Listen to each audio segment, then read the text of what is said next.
Welcome to the Dream Novel channel. Before starting to listen to the fun in this clip, don't forget to like and comment, so that the admin will have the encouragement to continue making clips. Let's go listen. Channel Dream Novel. Chapter 171. Remember, there are no trolls at Hogwarts. Kyle remained in the Hufflepuff common room, closely watching the Marauders map. About 10 minutes later, Quirrell's name finally appeared, and Kyle's eyes lit up. He stood up, left the common room, and began following Quirrell's path. On the map, he could see that Quirrell hadn't gone to the Great Hall but was making his way around the castle in a large loop. Kyle trailed behind carefully, staying a corridor apart to avoid being noticed. With the Marauders map in hand, he wasn't worried about losing him. He could keep tabs on Quirrell's exact location. After weaving through the castle, Quirrell finally stopped. Kyle quickly ducked into an empty classroom nearby to stay out of sight. A few minutes later, Quirrell's name began moving rapidly in the direction of the Great Hall. Once Kyle was certain he was a safe distance away, he slipped out of the classroom, dashed down an empty side corridor, and headed straight for the spot where Quirrell had stopped earlier. Rounding a corner, a revolting stench assaulted his nose. It was even worse than any potion Mikkel had ever brewed, and even though Kyle had steeled himself for something unpleasant, he was nearly overcome by the foul smell. Then he heard a low growl and the sound of huge, shuffling footsteps. Not far ahead, a towering 12-foot creature lumbered into view. Its skin was dull, gray like weathered granite, and its small, walnut-shaped head sat atop a massive, clumsy body. Thick, trunk-like legs supported it, ending in broad, rough feet with calloused soles. The unbearable stench was coming directly from the creature. Kyle recognized it immediately, a mountain troll, the largest kind of troll there was. "I'm rich," Kyle murmured excitedly, taking a few steps forward. The movement caught the troll's attention. It let out a roar and lumbered forward, raising the enormous club in its hand, preparing to smash the tiny figure in front of it. "Wait, I can take you to eat," Kyle shouted. The word seemed to have an effect. The troll paused, lowering its club slightly. It tilted its walnut-sized head, struggling to comprehend what Kyle had said. "You're hungry, right? I'll take you to eat," Kyle repeated. "Eat. Meal." This time, the troll seemed to understand. It dropped the club and grunted in a strange, guttural way, almost like a chant. "Yes, eat." Kyle managed a smile despite the horrible smell, trying to appear friendly. In as firm a voice as he could muster, he said, "Follow me, I'll take you there." He took a careful step backward, and the troll immediately followed, much to Kyle's delight. "Yes," he thought triumphantly. He quickly took out a suitcase, placed it on the ground, and opened it, positioning it as if preparing for something. Now he just needed to find the right moment to get the troll to step onto it. Holding his breath against the stench, Kyle took 2 more steps backward, keeping his eyes on the troll as it moved closer. But then, an unexpected accident occurred. "Ah!" A shrill scream pierced the air, causing the troll to freeze, its foot dropping instantly mid-step. It turned clumsily, blinking in confusion as it searched for the source of the sound. It didn't take long to spot a small, trembling figure at the end of the corridor, a brown dot against the dim background. "Ah!" Hermione's scream grew louder when she realized the troll. "I had noticed her." The troll, seemingly distressed, thumped a massive palm against its head, as if trying to knock sense into itself. In its befuddled gaze, Hermione's terrified form morphed into something that looked, at least in its eyes, like a round, colorful flipper bird. In that moment, any reason the troll had vanished. It completely forgot about Kyle and began lumbering toward Hermione. Kyle was dumbfounded. Just one more step, and the troll would have been his. Who would have guessed Hermione would show up and ruin everything? She was supposed to be in the bathroom. Why now, of all times, did she have to come out? Couldn't she have stayed there just a little longer? Frustrated, Kyle pounded his fist against the wall, then dashed after the troll, shouting words like dinner and food in a desperate attempt to catch its attention again. He couldn't just stand by and let Hermione get hurt. But for some reason, the troll had locked onto Hermione, ignoring Kyle's calls entirely. To make matters worse, Hermione's legs had buckled under her, and she'd collapsed onto the floor, her back pressed against the wall, pale and paralyzed with fear. She looked as though she might faint at any moment. The troll, now only a few paces away, raised its massive club, advancing step by thundering step toward the trembling girl. What on earth is going on here? Kyle sighed and lifted his wand. Expelliarmus. The club flew out of the troll's hand, soaring high into the air before arcing back down and thumping onto its owner's head with a resounding crack. The troll wobbled slightly, then crashed face first onto the floor, the impact reverberating through the corridor. Hermione stared, stunned. Is it dead? Bah, now why would you repay evil with evil like that? Kyle muttered, hurrying over to check on the troll. Thankfully, he could still feel a faint heartbeat, and he let out a sigh of relief. If he'd had any other choice, he wouldn't have used such a method. The troll might be dim-witted, but it could understand him well enough. Who knew if that blow had damaged what little intelligence it possessed? That wasn't the outcome Kyle had hoped for. But there was no time to dwell on it. He summoned his suitcase and prepared to maneuver the troll into it. Then, considering the stench, he paused and took out his wand. Tergio. Scourgify, he muttered, casting a series of scouring charms that left the troll somewhat cleaner, and, thankfully, less foul-smelling. Kyle was about to continue when the sound of hurried footsteps echoed down the corridor. Quickly, he shoved the troll into the suitcase. Remember, he said to Hermione with a grave expression, you didn't see anything. There was no troll. You just tripped and fell, understand? Hermione nodded numbly, still in shock. Good. Kyle picked up the suitcase and helped her to her feet, acting as if nothing had happened. Hermione. Thank goodness, there you are. Harry and Ron came sprinting down the corridor. There's a troll in the dungeons. Harry panted. Headmaster Dumbledore told everyone to go back to their dormitories. And you, wait, Kyle, you're here too. Yes, I was on my way to the Great Hall and just happened to run into Miss Granger here. Kyle smiled innocently.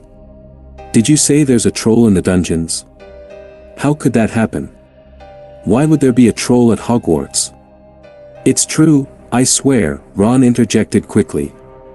Professor Quirrell burst into the Halloween feast and told us. He fainted right after he announced it. Really? That sounds dangerous, Kyle replied, feigning concern. Trolls are not something we can handle ourselves. I'll be off now, you three should get back to your dormitory quickly. Hermione stayed silent, staring at Kyle in stunned disbelief. His calm expression, his even tone, if she hadn't just witnessed everything herself, she would have believed every word he said. How was he so skilled? Was this guy really just the top student in their year? Channel Dream Novel.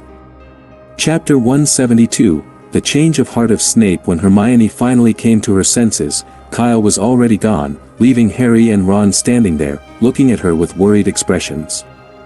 Are you all right, Hermione? Harry asked. Did you see the troll just now? What? I mean, of course not, Hermione replied, shaking her head. Trolls are at least 10 feet tall and smell absolutely awful. If I'd seen one, I'd have run for sure. True, Harry said, scratching his head, feeling a little silly for asking. If they had actually come across a troll, Hermione and Kyle wouldn't be acting so casually. No matter how talented they were, they couldn't have faced a 10-foot monster without showing some sign of it. It was impossible. Good thing you're all right, Harry added, sniffing the air uneasily. Let's get out of here quickly. He thought he could smell a faint stench lingering, which made him feel unsettled. Maybe the troll was nearby and could come at any moment. I think you're overreacting, Harry, Ron said, more relaxed. Maybe there's no troll at all.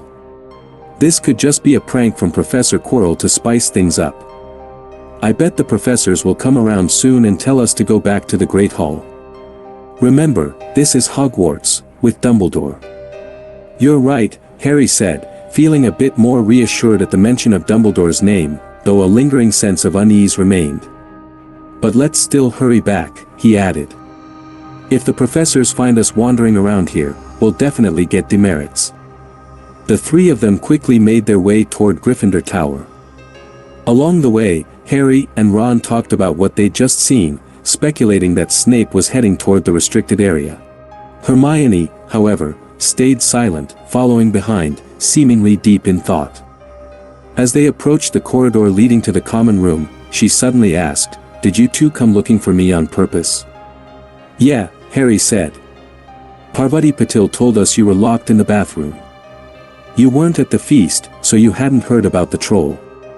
We just wanted to let you know." "But it seems like it was a false alarm," Ron added with a shrug. Hermione nodded slightly, and after a moment's hesitation, she whispered, "Thank you." "It's nothing, that's what friends do," Harry said. "Just try not to lecture us next time," Ron teased, giving her a light nudge. "Hey, Ron," Harry said, shooting him a look. "All right, I'll stop." The three continued toward the stairs, but as they rounded a corner, voices drifted toward them. "I didn't see any trolls, Professor," said Kyle, who was now standing among a group of professors, his expression the picture of innocence. "And I had a good reason for missing the party." "Then enlighten us," Snape drawled, his voice laced with skepticism. "What was so pressing that it made you forget the Halloween feast?" Harry froze at the sound of Snape's voice, which felt like a nightmare come to life. He instinctively wanted to turn and run, but there was no escape. "You three, come here," Professor McGonagall called out sternly. The headmaster's instructions were perfectly clear. "Why aren't you in your dormitories?" Snape's piercing gaze flicked over to Harry, who immediately lost the excuse he'd been working up, his mind going blank. At this rate, he'd be lucky to escape without a pile of demerits or detention. Just then, Hermione stepped forward and murmured, "Please don't be too harsh, Professor McGonagall. They were looking for me." "Miss Granger?" Professor McGonagall's brow furrowed as she eyed her. Hermione took a step closer, head lowered. I came out to see the troll. I'd only read about them in books, and I was curious what one looked like." Ron's eyes nearly popped out of his head. Hermione Granger, the girl who never broke a rule, was lying to a professor. "They came looking for me because they were worried about my safety," she added. Harry and Ron did their best to look as if this was, indeed, exactly what had happened. "If that's true." Professor McGonagall surveyed them thoughtfully. "Miss Granger, you foolish girl. Trolls are far more dangerous than you realize. You're fortunate you didn't find it." "Yes, you're right," Hermione mumbled, her head hung low. Harry could barely believe it. Hermione had lied, claiming she'd broken the rules just to get them out of trouble. It was as surreal as imagining Snape handing out sweets. "Miss Granger, Gryffindor will lose 5 points for this," Professor McGonagall said. "I'm very disappointed in you. Now, hurry back to Gryffindor Tower." She turned to Harry and Ron. "You two again. I recall your last detention for breaking into the armory on the 8th floor in the middle of the night to dismantle the armor. Is this another infraction?" "No." Ron flushed, stammering, "I swear, I saw something hidden in that armor, so I was just, all I saw," Professor McGonagall interrupted, "was you dismantling it, and there was nothing inside." She shook her head. "This time, however, I'll let it go. Because of your actions today to help Miss Granger, your previous detention is cancelled. Now, off with you." Harry and Ron exchanged a joyful look and, without another word, slipped behind the professors and headed up the stairs. Kyle tried to follow, but Snape moved in front of him, blocking his path. "I believe I'm still waiting for your explanation," Snape said, looking down at Kyle with his usual suspicion. Kyle glanced at Snape, wondering why he was so intent on holding him up. Harry had left, wasn't that his primary focus? Seeing no alternative, Kyle returned to his spot and replied, "Professor Sprout awarded me a fortified pumpkin shell as a prize, so I stayed in my dormitory studying it. That's why I missed the feast." "A fortified pumpkin?" Snape repeated, giving a sardonic sneer. "If you were in your dormitory this whole time, why do you smell like a troll?" "Do I?" Kyle asked, keeping his tone even. "That's likely the smell of compost from the greenhouse, it tends to linger. But if you'd like, I could lend you my robe so you can examine it thoroughly." As he spoke, he reached for his robe, pretending to remove it. He knew he'd thoroughly cast cleaning spells on himself beforehand, so there was no way any lingering troll stench remained. Snape was simply testing him. Channel Dream Novel. Chapter 173, the parchment booklet in the hut. Snape's expression darkened when he looked at the robe Kyle handed him, his face hardening as if he'd just been insulted. What did Kyle mean by needing to identify it more carefully? Did he think Snape enjoyed sniffing unpleasant things? Snape shot Kyle a frigid look, refusing to take the robe, remaining silent. "I believe Professor Snape is simply being cautious," Professor McGonagall interjected diplomatically, stepping in to diffuse the tension. "It's fortunate you didn't encounter the troll. You should return now, the students are enjoying their Halloween dinner back in their houses." "Yes, Professor McGonagall." Snape glowered at Kyle's retreating back, his eyes full of resentment. Then, he turned sharply and spotted Quirrell cowering in the background.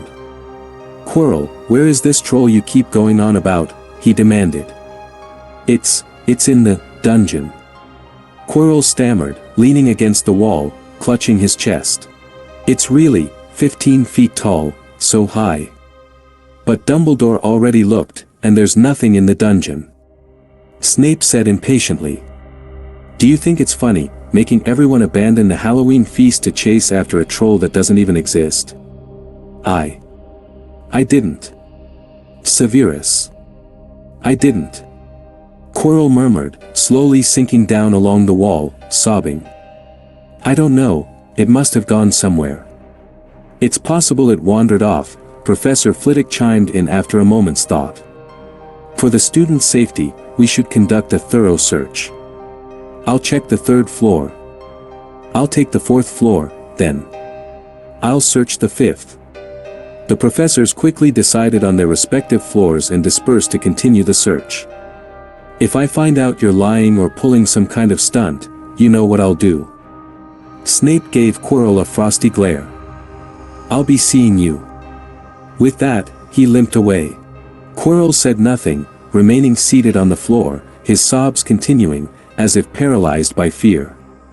In truth, Quirrell was utterly disoriented and didn't even register Snape's threat. Where was his troll? His big, lumbering troll. How had it disappeared in an instant? He even began to question whether he'd actually released the troll at all. After leaving the professors, Kyle headed straight back to the Hufflepuff common room. The moment he stepped inside, a crowd of students gathered around him.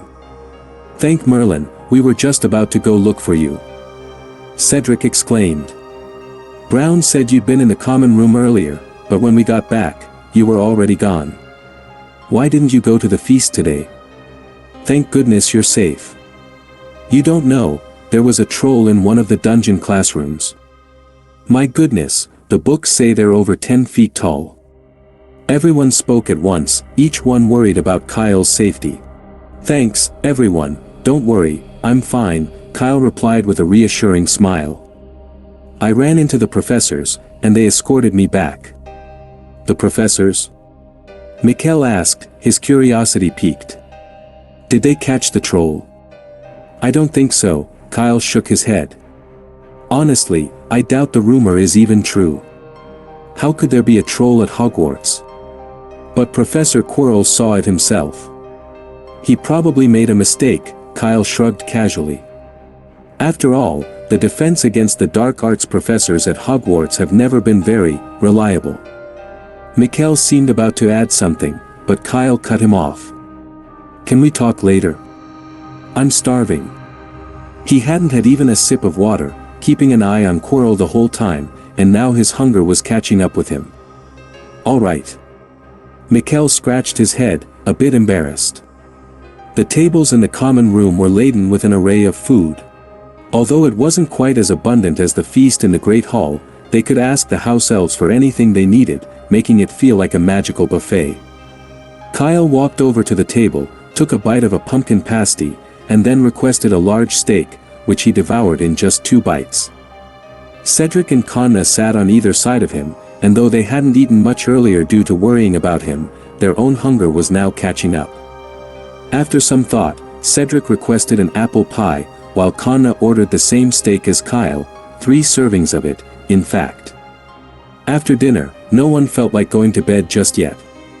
Professor Quirrell's collapse and the troll incident made for lively conversation, and the young wizard stayed in the common room chatting over dessert, not heading to their dormitories until quite late. Late that night, Kyle slipped out of the dormitory as usual. But tonight, instead of heading to the library, he made his way to the room of requirement on the 8th floor. It had been a while since he last visited. First, Kyle inspected the plants he'd been cultivating, confirming that everything was growing normally. Satisfied, he took out a small box from his moleskin pouch and opened it, stepping inside. The box had changed quite a bit. The small room below the entrance now held a wooden bed, a table, and a large wooden bookshelf. Kyle had crafted these himself, so they looked somewhat plain, even a bit abstract. But he didn't mind. Looks and luxury didn't matter here, as long as they were functional.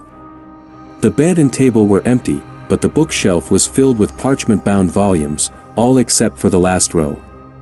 "I didn't realize I'd accumulated so much," Kyle murmured to himself, a bit surprised. Next time he went to the library, he'd have to look for a book on the undetectable extension charm. Although he could just place a moleskin pouch here, it would be a little inconvenient. After leaving the room, Kyle quickly found the troll, lying on the ground and snoring. It still showed no signs of waking up. Kyle placed a few large buckets filled with oatcakes and meat beside it, supplies he'd brought up from the kitchen. Then, he took out his wand and directed some lake water around the troll. This wasn't to contain the creature, the mountain troll was unlikely to go far, as it tended to stay in areas with plenty of food. Kyle had brought enough provisions to keep it satisfied for a long time. His main concern was the chomping cabbage. He had previously moved some mature chomping cabbages to the room, and the best way to prevent these creatures from wandering over and nibbling at the troll's salty skin out of boredom was to create a barrier of water around it. After all, it was common knowledge that chomping cabbages would never approach a river or lake on their own. Channel Dream Novel. Chapter 174, Do You Dare to Accept? The professors spent the entire night searching the castle, opening every door and investigating every hidden passage. They scoured every corner of Hogwarts, but no trace of the troll was ever found. With no troll to be seen, Quirrell became the target of everyone's frustration. Under the professor's scrutinizing gazes, he cowered in a corner, muttering through choked sobs, I might have made a mistake. You know, the underground classroom is very dark. Maybe it was just armor, or a statue. There is no troll in the underground classroom, Snape snapped coldly, his face twisted in displeasure. And I don't think any normal person would confuse armor with a troll. But no. I don't. Quirrell stammered, struggling to find the words. He truly didn't know what had gone wrong. The troll had been right there, and he'd let it go. How could a troll, over 10 feet tall, simply vanish without a trace or a sound? Was Hogwarts truly so dangerous? Perhaps you've been overthinking things lately, and your mind is playing tricks on you, Snape said suddenly, a sinister edge to his tone. I recommend a potion. How about tomorrow? I'll bring it to you personally, and I guarantee you'll feel 100% better. No. Severus, no. Quirrell shook his head furiously, stammering, I have some potions myself, so I wouldn't want to trouble you. The last thing Quirrell wanted was to drink something Snape handed him. Who knew if he'd add Veritaserum or some other sinister ingredient? It's no trouble at all, just a refreshing potion, Snape continued, not letting him off so easily. He seemed to relish the opportunity to be helpful. And no. Really? Quirrell stammered, cold sweat breaking out as he looked at Snape's unyielding expression. He worried Snape might actually try to force-feed him the potion. Luckily, Professor Flitwick interrupted just in time, asking, "Minerva, what now?" Quirrell took the opportunity like a pardon, shrinking back further behind the other professors. Professor McGonagall cast an irritated glance his way before replying, "Notify the prefects and have the students gather in the Great Hall. This farce has gone on long enough." Soon, the students gathered in the Great Hall, led by their respective heads of house. All the professors were waiting there, except for Snape.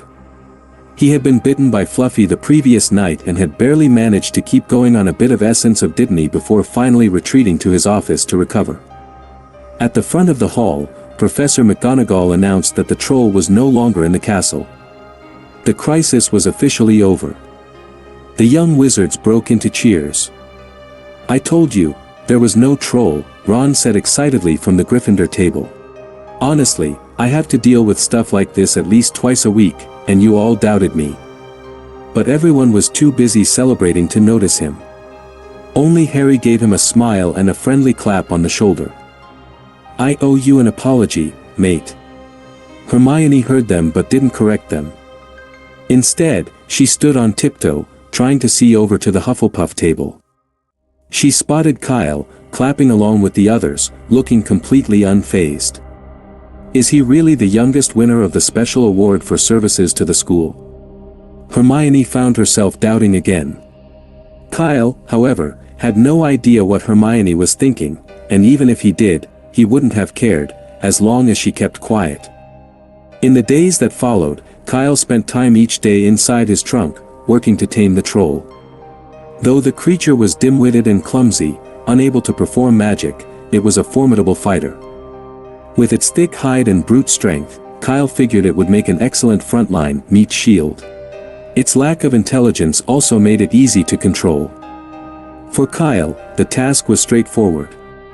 Each time the troll displayed any aggression, he would promptly deliver a few firm blows, not too hard, but enough to cause discomfort.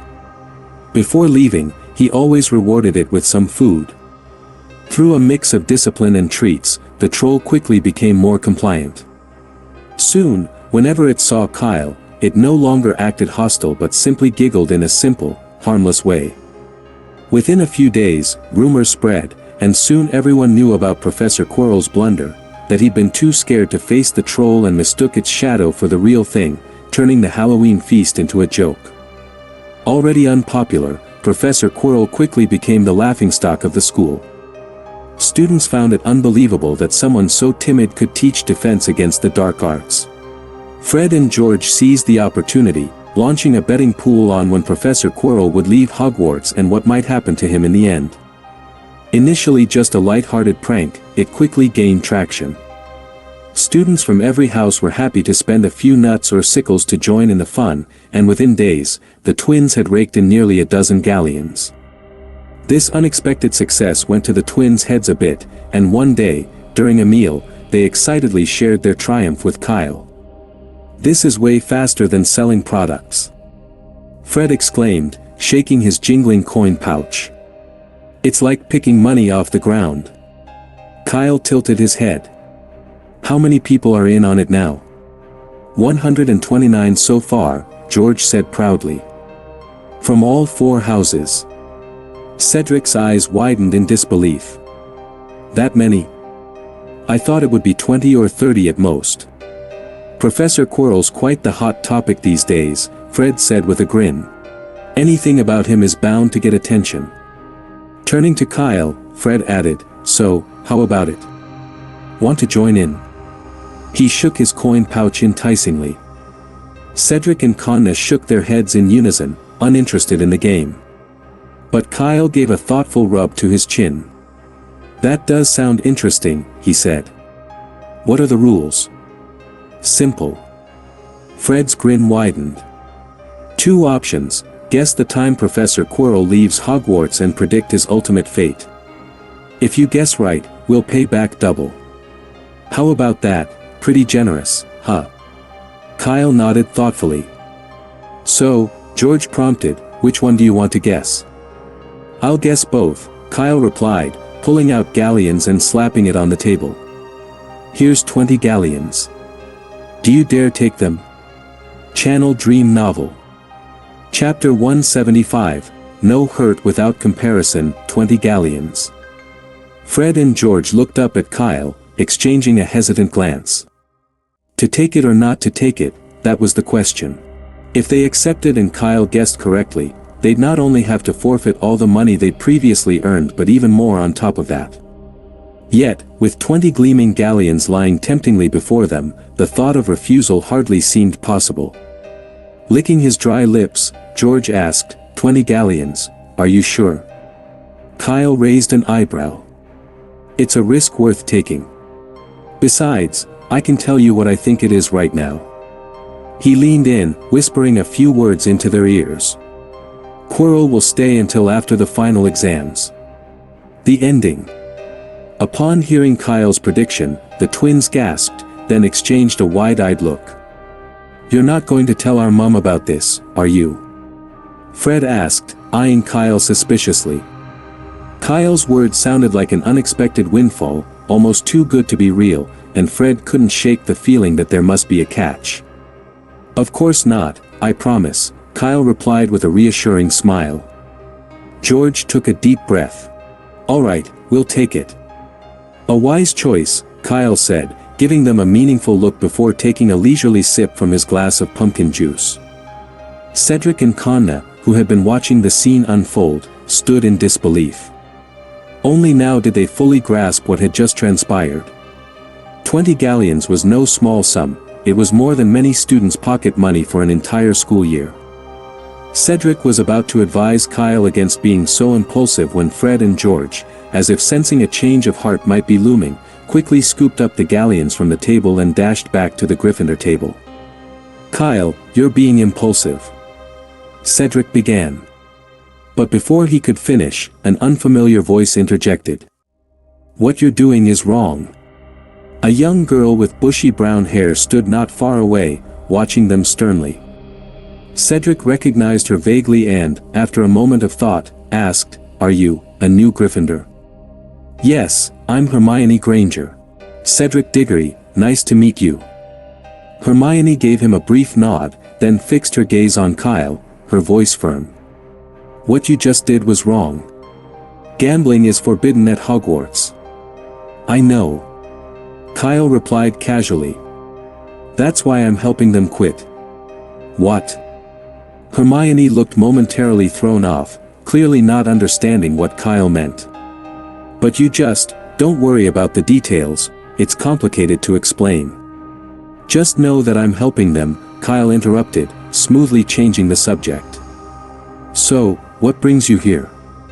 Hermione didn't press further on Fred and George's matter. Instead, she looked at Kyle with a serious expression. I've been thinking about it for days and felt I had to come thank you. Kyle raised an eyebrow as she continued, thank you for saving my life that day. It wasn't that big of a deal, I just...